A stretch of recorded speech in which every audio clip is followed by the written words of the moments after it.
കഴിഞ്ഞ ദിവസം തിരുവനന്തപുരത്ത് വളരെയധികം ജനത്തിരക്കുള്ള റെയിൽവേ സ്റ്റേഷനും ട്രാൻസ്പോർട്ട് ഗാരേജും അതുപോലെ തന്നെ നിരവധി വൻകിട ഹോട്ടലുകളും ഒക്കെ സ്ഥിതി ചെയ്യുന്നതിൻ്റെ സമീപത്ത് ഒരു ശുചീകരണ തൊഴിലാളി അതിദാരുണമായി കൊല്ലപ്പെട്ടു.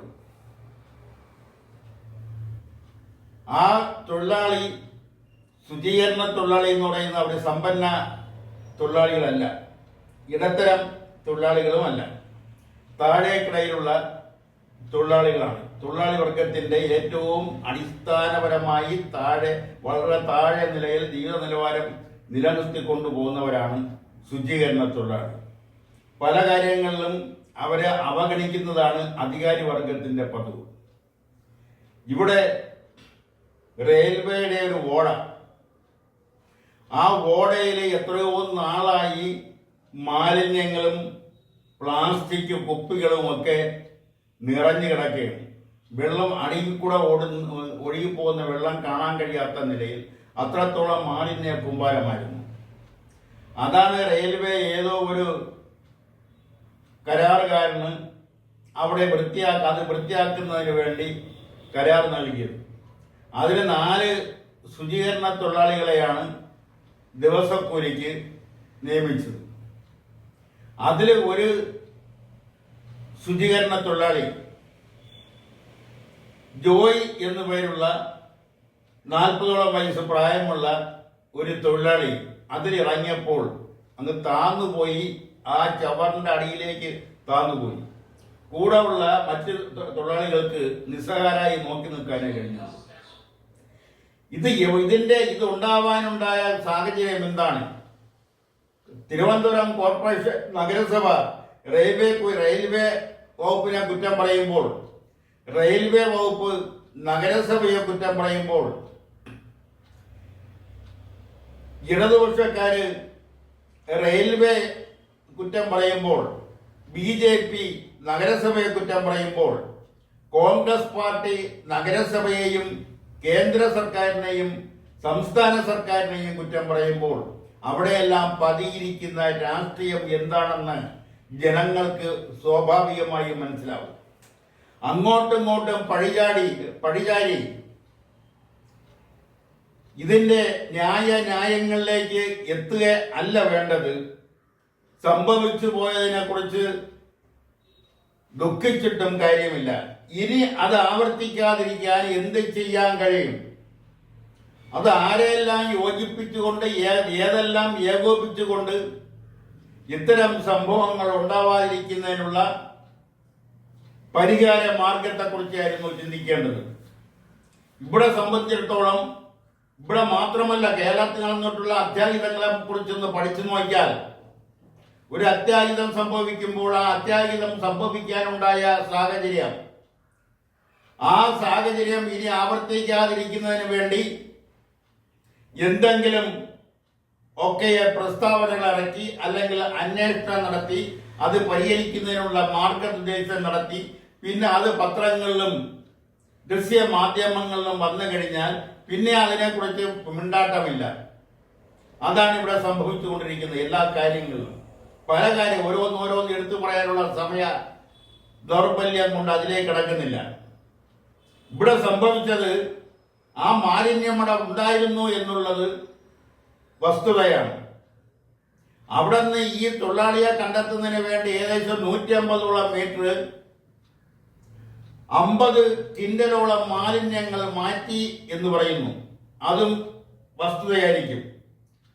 അത് അത്രയും മാലിന്യ കൂമ്പാരങ്ങൾ അവിടെ വന്ന് അടിയുന്നതിനുണ്ടായ സാഹചര്യം എന്താണ്? അവിടെ പതിറ്റാണ്ടുകൾക്ക് മുമ്പുണ്ടായിരുന്ന ഒരു തോട്, ആമയാഴ്ച തോട്, ആ തോടിന് മുകളിൽ കൂടെയാണ് റെയിൽവേ ലൈനുകൾ കടന്നു പോകുന്നത്.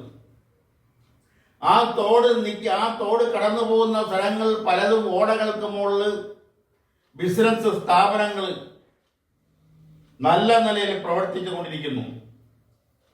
അതെല്ലാം ഒഴിപ്പിച്ചുകൊണ്ട് ഈ തോട് നല്ലതുപോലെ വൃത്തിയാക്കി ഈ തോടില് ആരും മാലിന്യങ്ങൾ വലിച്ചെറിയാതെ ഇരിക്കുന്നതിനുള്ള ഒരു ഭൗതിക സാഹചര്യം കൂടി സൃഷ്ടിക്കണം.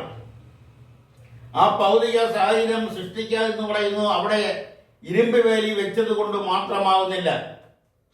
ചിലപ്പോൾ ഇരുമ്പ് വേലിക്ക് മോളിൽ കൂടി മാലിന്യങ്ങൾ വലിച്ചെറിയുന്ന സ്വഭാവ വിശേഷമുള്ളവരാണ് മലയാളികൾ. അവിടെ കർശനമായ ചില നിയന്ത്രണങ്ങൾ, ചില ക്യാമറകൾ സ്ഥാപിച്ചുകൊണ്ട് മാലിന്യങ്ങൾ വലിച്ചെറിയുന്നവരെ കണ്ടെത്തുകയും അവർക്കെതിരെ കർശനമായ നടപടി സ്വീകരിക്കണം. ഈയിടയ്ക്ക് ട്രാൻസ്പോർട്ട് വകുപ്പ് സ്വീകരിച്ചതുപോലെ നിയമവിരുദ്ധമായി അല്ലെങ്കിൽ നിയമങ്ങൾ പാലിക്കാതെ വാഹനം ഓടിച്ചവരെ ആശുപത്രികളുടെ ക്ലീനിങ് ജോലികളിലേക്കും അതുപോലുള്ള ചില ധർമ്മസ്ഥാപനങ്ങളിലേക്ക് ജോലിക്കും നിയോഗിച്ച് അതൊരു ശിക്ഷാ നടപടിയാക്കി മാറ്റിയതുപോലെ മാലിന്യങ്ങൾ വലിച്ചെറിയുന്നവരെ കണ്ടെത്തി ഇത്തരത്തിലുള്ള ശിക്ഷാ നടപടികൾ അവരുടെ മേൽ ഏർപ്പെടുത്തണം. അതോടൊപ്പം തന്നെ ഈ തോടിന് ഇരുവശവും നല്ല പുൽച്ചെടികളോ പുല്ലുകളോ അതുപോലെ മാലിന്യങ്ങൾ വലിച്ചെറിയാൻ മനസ്സ് വരാത്ത നിലയിലുള്ള നവീകരണങ്ങൾ നടത്തണം. ഇതെല്ലാം നിരീക്ഷിക്കുന്നതിന് നിരീക്ഷണ ക്യാമറകളോടൊപ്പം തന്നെ അവരെ അത് കണ്ടെത്തിയാൽ അതിന്റെ മേൽ നടപടിയെടുക്കുന്നതിനുള്ള അധികാരപ്പെട്ട വകുപ്പ് അധികാരികളുടെ മേൽ സമ്മർദ്ദങ്ങൾ ചെലുത്തരുത്. ശിക്ഷാ നടപടിയിലേക്ക് കടക്കുമ്പോൾ, മാലിന്യങ്ങൾ വലിച്ചെറിഞ്ഞവരുടെ പേരിൽ നടപടികളിലേക്ക് കടക്കുമ്പോൾ അവരെ അതിൽ നിന്ന് പിന്തിരിപ്പിക്കാൻ ശ്രമിക്കരുത്. അത് രാഷ്ട്രീയപരമായ സമ്മർദ്ദം കൊണ്ടായാലും ഉദ്യോഗസ്ഥപരമായ സമ്മർദ്ദം കൊണ്ടായാലും പണത്തിന്റെ കൊടുപ്പ് കൊണ്ടായാലും അത്തരം നടപടികൾ ഉണ്ടാകില്ല എന്ന് ഉറപ്പുവരുത്തണം. പലപ്പോഴും നഗരസഭ പല കാര്യങ്ങളിലും കണ്ണടയ്ക്കുന്നുണ്ട്. അതുകൊണ്ടാണ് ഈ തോടിന്റെ മുകളിൽ കമിഴ്ത്തിയിരിക്കുന്ന കോൺക്രീറ്റിന്റെ മുകളിൽ കച്ചവട സ്ഥാപനങ്ങൾ ഉയർന്നു വന്നത്. ഈ തോട് പല സ്ഥലങ്ങളിലും നികത്തിയിട്ടുമുണ്ട്. അതുവഴി നടന്നു പോകുമ്പോൾ മാലിന്യങ്ങളെയും വഹിച്ചു കൊണ്ടുപോകുന്ന ഒരു വല്ലാത്ത നിറത്തിലുള്ള ജലം കാണാം. മാത്രമല്ല, ഈ സംഭവം ഉണ്ടായി എന്ന് പറയുന്ന സ്ഥലം റെയിൽവേയുടെ ഭാഗമാണ്. ആ റെയിൽവേയുടെ ഭാഗം എന്ന് പറയുന്ന അതിന്റെ രണ്ട് ഭാഗത്തും ഉയർന്ന കമ്പിവേലികൾ വെച്ചിട്ടുണ്ട്. അതുവഴി പോകുന്ന ഒരാളിന് മൂക്കും പൊത്തി മാത്രമേ കടന്നു പോകാനാവൂ. അവിടെ മാലിന്യ കൂമ്പാരങ്ങൾ വളരെ ഉയർന്നു കിടക്കുന്ന കാണാം. അതുവഴി ഇവിടത്തെ ഉദ്യോഗസ്ഥ പ്രമാണിമാരും രാഷ്ട്രീയ പ്രമാണിമാരും, അത് ഭരണകക്ഷിയിൽപ്പെട്ടവരായാലും പ്രതിപക്ഷ പാർട്ടിയിൽപ്പെട്ടവരായാലും MLA-മാരും MP-മാരും മന്ത്രിമാരും ഒക്കെ ഇത് പലവട്ടം കണ്ടിട്ടുണ്ട്. എന്നിട്ടൊന്നും വേണ്ടപ്പെട്ടവരെ ഇത് മാറ്റുന്നതിന് വേണ്ടി നിർദ്ദേശം കൊടുക്കുകയോ ആ നിർദ്ദേശം കർശനമായി പാലിക്കുന്നുണ്ടോ എന്ന് ആരായുകയോ ചെയ്യാറില്ല. എന്തെങ്കിലും പൊതു സ്വഭാവം എന്ന നിലയിൽ എന്തെങ്കിലും പ്രസ്താവനകൾ നടത്തിയിട്ട് അല്ലെങ്കിൽ എന്തെങ്കിലും നിർദ്ദേശങ്ങൾ കൊടുത്തിട്ട് എന്തെങ്കിലും ഉത്തരവുകൾ അധികാരികൾ ഇറക്കിയിട്ട് അതെല്ലാം നടപ്പിലാവുന്നുണ്ടോ എന്ന് അന്വേഷിക്കാറില്ല. അത് തന്നെയാണ് ഇവിടെയും സംഭവിച്ചത്. ഇവിടെ റെയിൽവേ അധികൃതരാണ് ആ ഭാഗത്തുള്ള മാലിന്യങ്ങൾ മാറ്റേണ്ടതെന്ന് നഗരസഭ വാദിക്കുമ്പോൾ, അവിടെ വന്നു ചേരുന്ന മാലിന്യങ്ങളെല്ലാം നഗരത്തിൽ നിന്നാണ് വരുന്നതെന്ന് റെയിൽവേ വാദിക്കുമ്പോൾ, ഈ വാദം കൊണ്ടൊന്നും ജനങ്ങൾക്ക് പ്രയോജനമില്ല. ഇരുവിഭാഗവും വാദിക്കുന്നത് ശരിയാവാം. ആ സ്ഥലം റെയിൽവേയുടെ അധീനതയിൽപ്പെടുന്നതാണ്. ആ സ്ഥലം നന്നാക്കേണ്ടത് അല്ലെങ്കിൽ ആ സ്ഥലം വൃത്തിയാക്കേണ്ടത് റെയിൽവേയാണ്. റെയിൽവേയിലെ ഉത്തരവാദിത്തപ്പെട്ടവരാണ്. റെയിൽവേക്ക് അതിനൊന്നും സമയമുണ്ടാവാറില്ല. ഉണ്ടാവുമായിരുന്നുവെങ്കിൽ ആ റെയിൽവേയിലെ പ്ലാറ്റ്ഫോമിലൂടെ അങ്ങേയറ്റം മുതൽ ഇങ്ങേയറ്റം വരെ നടന്നു നോക്കിയാൽ പല ഭാഗത്തും പൊട്ടിപ്പൊളിഞ്ഞു കിടക്കുന്നത് കാണാം. ശ്രദ്ധിക്കാതെ നടന്നാൽ അവൻ തലയടിച്ച് വീഴും, തല പൊട്ടും എന്നുള്ളത് ഉറപ്പ്. അപ്പൊ ഇതൊന്നും നന്നാക്കാനോ ആളില്ലാഞ്ഞിട്ടോ അതിന് ഫണ്ടില്ലാഞ്ഞിട്ടോ ഒന്നുമല്ല. അതിന് നിയോഗിക്കപ്പെട്ടവർ അത് ചെയ്യാത്തതും ആ ചെയ്യാത്തത് എന്തുകൊണ്ടാണെന്ന് അവരെ കൊണ്ട് ചെയ്യിപ്പിക്കേണ്ട ഉദ്യോഗസ്ഥ പ്രമാണിമാർ അത് ചെയ്യിക്കാത്തതുമാണ് ഇതിന് കാരണം. റെയിൽവേ പറയുന്ന പോലെ നഗരപ്രദേശത്തുള്ള മാലിന്യങ്ങളാവാം ഇതിലേക്ക് വന്നു കുമിഞ്ഞു കൂടിയിട്ടുള്ളത്. മാത്രമല്ല റെയിൽവേയിലെ അധികൃതർ, റെയിൽവേയിലെ ശുചീകരണ തൊഴിലാളികളും പോർട്ടർമാരും അതുപോലുള്ള സാധാരണ ജീവനക്കാരുമെല്ലാം പ്ലാസ്റ്റിക് കുപ്പികൾ ഈ സ്ഥലത്ത് വലിച്ചെറിയുന്ന കണ്ടിട്ടുണ്ട്. അതെല്ലാം നിയന്ത്രിക്കേണ്ടത് റെയിൽവേയാണ്. റെയിൽവേ കുറ്റപ്പെടുത്തുക. അതുപോലെ തന്നെ നഗരപ്രദേശത്ത് നിന്നും ഈ റെയിൽവേയുടെ ഭാഗത്തേക്ക് മാലിന്യങ്ങൾ വരാതിരിക്കുന്നതിന് വേണ്ടി ഒരു ചെറിയ നെറ്റ് വല, ഇരുമ്പ് വല വെച്ചിട്ടുണ്ട്.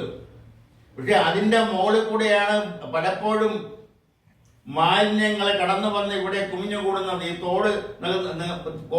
ഈ തോടിന്റെ ഇങ്ങേറ്റം മുതൽ അങ്ങേറ്റം വരെ അടിഞ്ഞുകൂടുന്നത്. അതാണ് ഒരു തൊഴിലാളിയുടെ ജീവൻ നഷ്ടപ്പെട്ടത്. അയാൾ സമ്പന്നനല്ല, അയാളുടെ കുടുംബം സമ്പന്ന കുടുംബമല്ല. ഉദ്യോഗസ്ഥർ, സർക്കാർ ഉയർന്ന തസ്തികയിൽ ജോലി ചെയ്യുന്ന സർക്കാർ ജീവനക്കാരുള്ള കുടുംബമല്ലാതെ വളരെ താഴ്ന്ന നിലയിൽ, താഴ്ന്ന ജീവിത നിലവാരത്തിൽ ഒരു നല്ല കയറി കിടക്കാൻ ഒരു നല്ലൊരു വീട് പോലും ഇല്ലാത്ത, അല്ലെങ്കിൽ മഴ പെയ്താൽ നനയാതെ സുരക്ഷിതമായി ഉറങ്ങത്തക്ക നിലയിലുള്ള ഒരു ഭേദപ്പെട്ട വീടോ ഇല്ലാത്ത ഒരു കുടുംബത്തിലെ ഒരു സാധാരണ തൊഴിലാളിയാണ് കൊല്ലപ്പെട്ടത്. അപ്പോൾ അവർക്ക് അവിടെ അനുശോചനം രേഖപ്പെടുത്തിയിട്ടോ അനുശോചനം രേഖപ്പെടുത്തണ്ട എന്നല്ല പറയുന്നത്. അതിനു വേണ്ടുന്ന നടപടികൾ എടുക്കാൻ നിയമങ്ങളില്ലാത്തത് കൊണ്ടോ അല്ല. ഇത്തരം മാലിന്യങ്ങൾ വലിച്ചെറിയുന്നവരെ കണ്ടെത്തി മാതൃകാപരമായി ശിക്ഷിക്കണം.